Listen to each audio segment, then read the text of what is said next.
When I used to work in the Foreign and Commonwealth Office at the end of the Cold War, important papers were being written on the future of NATO and finding a future of NATO, because its ostensible reason to exist, to oppose the Soviet Union, has ceased to exist. And not one of these papers considered whether NATO needed to continue. They were all about finding a new enemy for NATO, because of course NATO is an essential part of the justification for the military-industrial complex.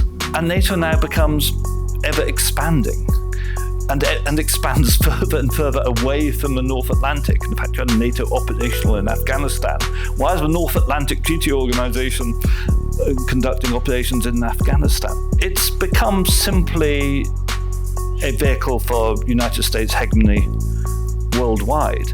And as more and more countries join and the enemy is reduced essentially to Russia and China, my concern now is the positioning of China as an enemy. Why would China be an enemy? China has no territorial claims. China has not attacked any other country. There's never been in history a country so economically dominant as China, which has no territorial ambitions and isn't attacking any other country. This demonization of China for no particular reason, and this new arms build-up to prepare for conflict with China is really the next big worry.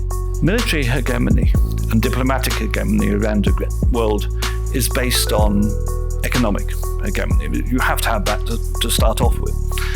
And the United States is losing it. It's losing it in particular to China, but also to booming economies like that of India.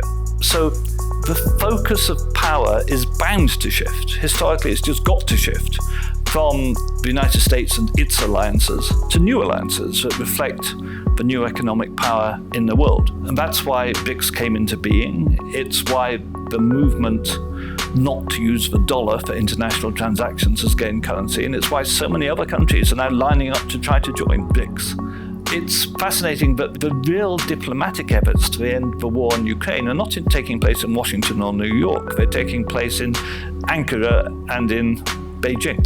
So BRICS is just a symptom, if you like, of the shift of power, the irreversible shift of power away from the United States.